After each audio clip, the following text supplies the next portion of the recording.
Hello everyone, आशा करते हैं कि आप सभी अच्छे होंगे। आप सभी का स्वागत है हमारे इस यूट्यूब प्लेटफॉर्म में जिसका नाम है ड्रीम लाइफ। हम लोग बीपीएससी टीआरई 4.0 के लिए एक सीरीज स्टार्ट किया है जो क्लास 6 टू क्लास 10 एनसीईआरटी और एससीईआरटी डिटेल्स में कवर कर रहे हैं।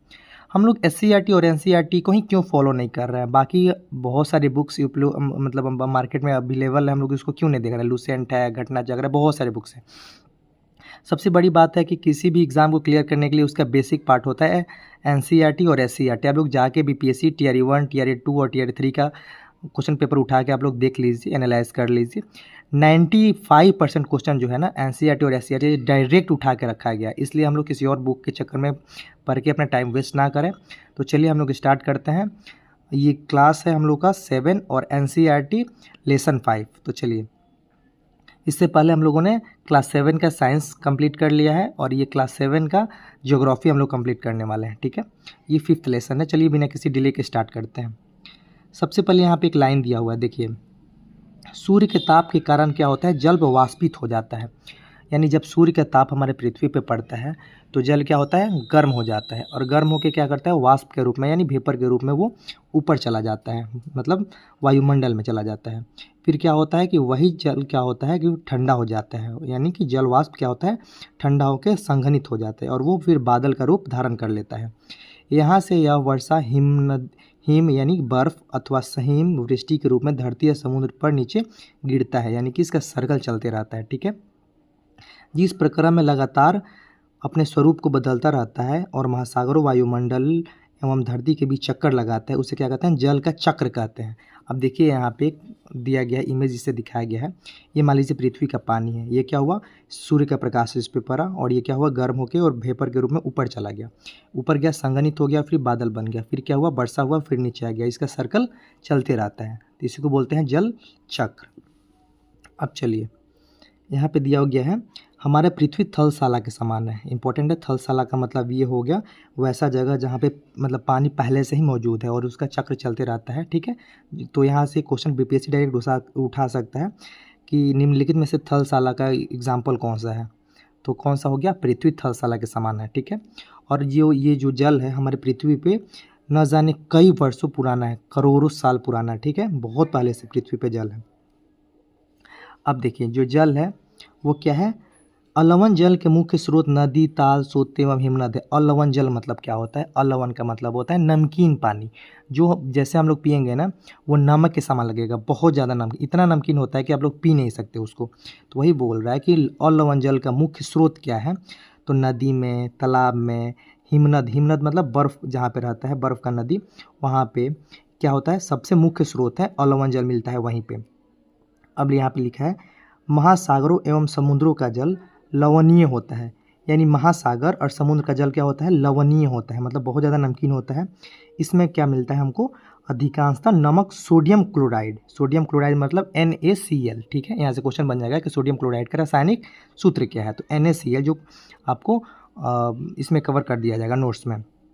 या खाने का उपयोग किए जाने वाला नमक प्राप्त होता है, यही नमक हम लोग खाते हैं। क्वेश्चन आ जाएगा कि हम लोग खाने में कौन सा नमक का उपयोग करते हैं? तो सोडियम क्लोराइड का। ठीक है, NaCl नमक का हम लोग साधारण नमक जिसको बोलते हैं उसका उपयोग करते हैं। ठीक है, ये इंपॉर्टेंट लाइन था। अब यहाँ से कोई इंपॉर्टेंट ज़्यादा लाइन नहीं है, बस उसको कवर कर लेना है कि अलवणीय जल का मुख्य स्रोत क्या है। आप लोग अगर नोट्स चाहें तो खुद से बना सकते हैं। अगर आप लोगों को नोट्स चाहिए तो आप लोग नंबर दिया जाएगा इस वीडियो के लास्ट में, वहाँ से जुड़ के नोट्स ले सकते हैं, हैंड रिटन पूरा डिटेल्स में। अब देखिए, जल का वितरण। जल का वितरण का मतलब होता है हमारे पृथ्वी पे जितने भी जल हैं वो एक जगह तो नहीं है, बहुत सारी जगहों पे वो फैला हुआ है, उसका बटा गया है उसका। ठीक है, तो कहाँ कहाँ जल का वितरण हुआ है वो आइए समझते हैं। सबसे पहले जो हम पृथ्वी है उसका 3/4 भाग जो जल से ढका हुआ है, यानी इतना बड़ा पृथ्वी है। पृथ्वी का मतलब केवल अपना इंडिया के बारे में हम लोग बात नहीं कर रहे हैं, पूरे वर्ल्ड के बारे में बात कर रहे हैं। ठीक है, पूरे इंडिया में यानी पूरे भारत में नहीं, पूरे विश्व में 3/4 भाग जल से ढका हुआ है। अब समझ लीजिए कि हमारी पृथ्वी पे कितना है, यानी कि 4 भाग में 3 भाग क्या है? पानी ही है। फिर भी पानी का किल्लत है, ऐसा क्यों है? आइए देखते हैं। अब देखिए, क्या पृथ्वी पर मौजूद संपूर्ण जल हमारे लिए उपलब्ध है? निम्नलिखित तालिका में जल का वितरण प्रतिशत दिया गया है। अब यहाँ पे दिया गया है कि जो जल है वो कहाँ कहाँ वितरण किया गया है। तो सबसे पहले महासागर, यहाँ पे सबसे ज़्यादा पानी है। 97.3% यहाँ पे पानी है, ठीक है। फिर बर्फ छत्रक यानी बर्फ़ जहाँ बनता है। फिर भूमिगत जल, भूमिगत मतलब पृथ्वी के अंदर। फिर झीलों का अलवन जल, समुद्री जल यहाँ पे 0.009, वायुमंडल में 0.0019, नदियों में 0.001%। अब यहाँ के डाटा से कोई भी एक क्वेश्चन बीपीएससी उठा के डाल सकता है कि निम्नलिखित में से मान लीजिए पूछ देगा महासागर में जल का कितना है, जल का कितना प्रतिशत है, तो 97.3%। तो इसको याद करने वाली चीज़ है, तो हम लोग इसको नोट्स में कवर कर लेंगे। अगर आप लोग चाहें तो यहाँ से क्वेश्चन नोट डाउन कर सकते हैं। अब चलिए यहाँ पे एक लाइन दिया गया है जो मोस्ट इंपॉर्टेंट, बहुत बार ये क्वेश्चन आया है। लवणता, लवणता का मतलब तो पहले हम लोग समझ लिए हैं कि जहाँ पे नमकीन पानी होता है। तो देखिए 1000 ग्राम में जल मौजूद नमक की मात्रा होती है, यानी कि 1000 मतलब 1 लीटर, 1000 ग्राम मतलब 1 लीटर पानी में जितना नमक होता है उसी को हम लोग लवणता बोलते हैं, ठीक है। अब देखिए महासागर का औसत लवणता होता है 35 भाग प्रति 1000 ग्राम, यानी 1000 में 35 ग्राम क्या होता है, नमक होता है। इतना ज़्यादा वो नमकीन होता है। क्या आप लोग अनुमान लगाइए कि हम लोग पानी को पी सकते हैं? बिल्कुल भी नहीं पी सकते। क्या आप जानते हैं कि इजराइल क्या है, हमारा एक कंट्री है, ठीक है। इजराइल के मृत सागर का मतलब होता है डेड सी। डेड सी वैसे जगह को बोलते हैं जहाँ पे कोई चीज़ नहीं डूबता है, पानी में इतना ज़्यादा नमक होता है, वैसे जगह इतना पानी नमकीन होता है जहाँ पे कुछ भी डालें आप तैरने लगता है, उसी को बोलते हैं मृत सागर यानी डेड सी। इजराइल की एक मृत सागर है, उसमें 340 ग्राम प्रति लीटर लवणता होती है। मतलब 1 लीटर पानी उसमें से लीजिए तो उसमें 340 ग्राम आप नमक का निकाल सकते हैं उसमें से, ठीक है। तो उसका फ़ायदा उठाकर क्या करते हैं, जो तैराक होते हैं उस पर प्लाव करने लगते हैं। प्लाव का मतलब होता है तैरने लगते हैं, तो इतना ज़्यादा होता है। तो क्वेश्चन आ जाएगा कि इजराइल का मृत सागर में कितना मतलब लवणता होती है उस पानी में, तो 1000 ग्राम में 340 ग्राम नमक होता है, ठीक है। अब चलिए, अब यहाँ पे लिखा है क्रियाकलाप, हमारे लिए नहीं है क्योंकि वो बस करके बच्चों को दिखाना है, तो हम लोगों के लिए इम्पोर्टेंट नहीं है। हम लोग जो इम्पोर्टेंट था वो कवर कर लिए हैं। अभी जो एडवर्टाइजमेंट निकलता है पानी को सेव करने के लिए वो दिया गया है। अब देखिए यहाँ से एक इम्पॉर्टेंट लाइन है, महासागरीय परिसंचरण यानी महासागर के बारे में थोड़ा सा हम लोग जान लेते हैं। अब समुद्र के तट पे आप लोग जाइएगा तो कुछ कुछ आप लोगों को अनुभव होगा, ठीक है। क्या क्या अनुभव होगा, जैसे नम बालू मिलेगा, यानी नम एकदम ठंडा पानी बालू मिलेगा, ठंडी हवा मिलेगी, समुद्री पक्षी मिलेंगे, लवणीय गंध भी यानी कि स्मेल भी अच्छा आएगा वहाँ पे। तो ये सब क्या होता है, वहाँ पे सब देखने को मिलता है। अब यहाँ से एक इम्पॉर्टेंट लाइन है, ताल एवं झील के जल के विपरीत महासागरीय जल हमेशा गतिमान होता है। यानी कि तालाब में जाइएगा या फिर झील में जाइएगा तो वहाँ का पानी क्या होता है, शांत होता है। लेकिन अगर उसका उल्टा आप लोग महासागर के जल देखिएगा तो क्या होगा कि हमेशा वो गति करते रहता है, यानी उसका पानी जो होता है हमेशा फ्लो करते रहता है, उसमें करंट रहता है यानी धारा रहता है, यह कभी शांत नहीं रहता है। कहाँ का पानी, तो महासागरीय जल का पानी। महासागरीय की गतियों को इस प्रकार वर्गीकृत कर सकते हैं जैसे तरंगे, ज्वार भट्टा एवं धाराएं। ये जो 3 लाइन है, तरंग, ज्वार भट्टा और धाराएं, ये सब किस चीज़ का उपयोग, किस चीज़ का नाम है, तो पानी में ये सब होते हैं, ठीक है। तरंग का मतलब क्या होता है, तरंग का मतलब होता है जैसे आप लोग पानी में कभी कभी देखिएगा इधर पानी है वो एकदम फ्लो में इधर पानी चल दिया, उसी को तरंग बोलते हैं। फिर ज्वार भट्टा, फिर धारा, आइए इसको समझते हैं इसके अगले पृष्ठ में। लेकिन यहाँ पे एक इम्पॉर्टेंट लाइन दिया गया है कि आप जानते हैं कि 22 मार्च को विश्व जल दिवस के रूप में मनाया जाता है। मतलब पूरे वर्ल्ड में एक डेट फिक्स किया गया है 22 मार्च। इसमें क्या होता है कि पानी को कैसे बचाना है, पानी हमारे लाइफ में कैसे यूज़फुल है, इसको लेके डेट को फिक्स किया गया है 22 मार्च। तो क्वेश्चन आ जाएगा कि विश्व जल दिवस कब मनाया जाता है, तो 22 मार्च को मनाया जाता है, ठीक है। तो यहाँ से क्वेश्चन बहुत बड़ा है, बीपीएससी 1 में शायद गर्ल्स या बॉयज़ के शिफ्ट में भी यहाँ से क्वेश्चन आया था टीआरई 1 में। तो ये इंपॉर्टेंट लाइन है, आप लोग नोट कर सकते हैं या फिर आप लोग को नोट्स में मिल जाएगा। अब चलिए यहाँ पे क्या दिया गया है, तरंग के बारे में हम लोग समझते हैं कि तरंग क्या होता है। समुद्री तट मतलब होता है किनारा। अगर समुद्र के किनारे पे आप लोग जाएंगे तो बहुत सारे बच्चे क्या करते हैं वहाँ पे गेंद, बास्केटबॉल, वॉलीबॉल, क्रिकेट खेलते हैं आपको नज़र आ जाएंगे, ठीक है। लेकिन कभी क्या होता है कि वो लोग क्या करते हैं ना कि क्रिकेट खेलते के दौरान उन लोगों का गेंद क्या होता है कि समुद्र के अंदर चला जाता है, महासागर के अंदर चला जाता है। लेकिन क्या होता है आप देखेंगे कुछ टाइम बाद, तो देखिए यहाँ पे क्या लिखा है, जब महासागरीय सतह पर जल लगातार उड़ता है, यहाँ पे देखिए क्या लिखा होता है, समुद्र तट पर गेंद से खेलते समय जब गेंद जल में गिर जाती है तो क्या होता है, यह दृश्य बहुत ही मनोरंजक होता है कि कैसे तरंगों के साथ गेंद तट पर वापस आ जाती है। मतलब क्या होता है, मान लीजिए यहाँ पे पानी में गेंद चला गया तो जैसे वहाँ पे क्या होगा, तरंग उत्पन्न होगा, यानी कि मतलब उधर से पानी धारा बहते आएगा तो वो बॉल को अपने पास लेके किनारे पे छोड़ देता है। तो बच्चों को बहुत ही अच्छा लगता है। ठीक है, जब महासागरीय सतह पर देखिए क्या होता है, तरंग क्या होता है समझिए। जब महासागरीय सतह पर जल लगातार उठता और गिरता है, इसी को तरंग बोलते हैं। जैसे जल है उठा और फिर क्या होगा, ये नीचे चला जाएगा, इसी को तरंग बोलते हैं। यानी मतलब महासागर का जो जल होता है वो उठेगा फिर नीचे चला जाएगा, इसी को तरंग बोलते हैं। ठीक है, अब यहाँ पे एक लाइन है, क्या आप जानते हैं कि जब समुद्र सतह पर पवन बहती है यानी हवा बहती है वहाँ पे, तब तरंगे सॉरी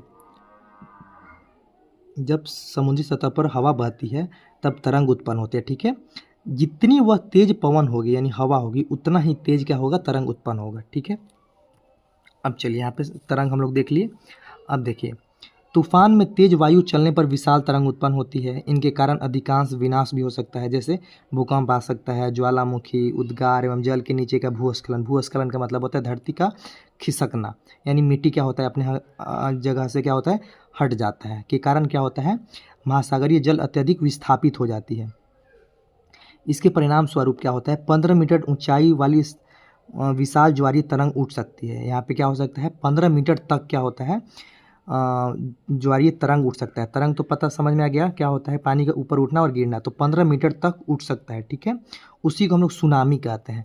यानी कि नॉर्मल तो पानी ऊपर जाते रहता है नीचे गिरते रहता है, लेकिन जब वो 15 मीटर तक अगर उठ जाए तो उसी को बोलते हैं सुनामी आ गया। ठीक है, तब वो क्या होता है, उसी को सुनामी बोलते हैं। तो क्वेश्चन आ जाएगा कि निम्नलिखित में से सुनामी किसको बोलते हैं, तो 15 मीटर तक अगर ऊंचाई तक क्या होता है, जो मतलब जो ज्वारीय तरंग होता है वो उठ जाता है तो उसी को सुनामी बोलते हैं। ठीक है, लेकिन अब तक सबसे ज़्यादा कितना हुआ है, तो 150 मीटर। ठीक है, 150 मीटर तक मापा गया है, जो क्या हुआ है, तरंग क्या हुआ है, ऊपर गया है 150 मीटर तक। समझ लीजिए वो कितना भयानक होगा।